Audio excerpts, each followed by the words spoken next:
مش عارف هبدأ منين بصراحة. والله إنه شيء محزن وشيء يخليك يعني تقعد تقول هو إيه اللي بيحصل. رحنا بمنتخب تعبان، شوية مكسحين مع احترامي ليهم، يعني مفيش كورة، مفيش منتخب، مفيش مدرب، مفيش لعيبة، مفيش منظومة، مفيش أي حاجة. أي حاجة ألف ب رياضة مش موجودة.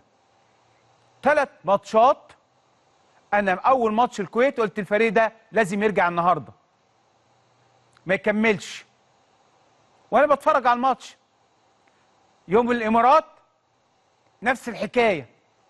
النهاردة قلت يمكن، ولكن لأن أنا عارف قوة المنتخب الأردني الشقيق، وإن أنا بقول لهم مبروك. بالمناسبة المنتخب اللي فاز علينا 3 النهاردة ده المنتخب الثاني. الأولاني لو كان هو اللي بيلعب قدامنا النهاردة كانوا فاز علينا 6-7 6-7 مستريح. ده من كرم ربنا المنتخب الأردني الأولاني قاعدين النهاردة ما لعبوش، لأن أنا بتابع ماتشات الأردن وقلت لحضراتكم من كام يوم منتخب الأردن منتخب قوي جدا وهيعمل حاجة في كأس العالم، مش في كأس العرب، كأس العالم. ادي المنتخب الثاني بيعمل ايه؟ لانه في منظومه، مفيش مجاملات. عندنا منتخب ما تعرفش مين بيختار مين. يعني الشحات فين؟ ناصر ماهر فين؟ فين اللعيبه دول؟ طاهر محمد طاهر فين؟ مين اللي واخدهم معاك؟ بيعملوا ايه؟ مين يا جماعه؟ مين بيختار؟ انت النهارده بتتكلم على سمعه رياضه في البلد. مش بقى الناس مالهاش علاقه بمنتخب اول وثاني، ليه علاقه منتخب مصر. عارفين يعني ايه مصر ولا مش عارفينها؟ احنا عندنا 2005 فاشل، اسامه نبيه، مين الكاس، حلم طولان. ايه اللي مستنينه تاني؟ اماره ان احنا رايحين يا سلام ننافس على ايه؟ ومعاك مين عشان تنافس؟ فين اللاعب اللي معاك اللي ينافس؟ ده حتى بيراميدز ما قال لك لا، وانا ازاي هديك لعيبه؟ يا سلام، ايه المنظومه؟ مين بيتكلم عن سمعه البلد؟ اي مسؤول في الرياضه. بتكلم من اول سيد وزير شباب الرياضه لاحمد دياب لكل المسؤولين.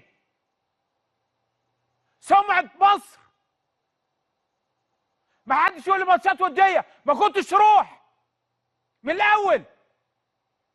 هتقولي بقى لجنه، مش عايز اسمع كلمه لجنه خالص. اللجان دي افشل حاجه بتتعمل. لما يقول لك لجنه يبقى معناه الموضوع اتطرمخ عليه في الدرج. كل سنه وانتم طيبين. وعصبنا نحرق دمنا ليه يعني؟ انت عايزني اصحى لك الساعه 4 الفجر اتابع ماتشات كاس العالم والناس تصحى تتفرج عليك؟ ما هي باينه من دلوقتي.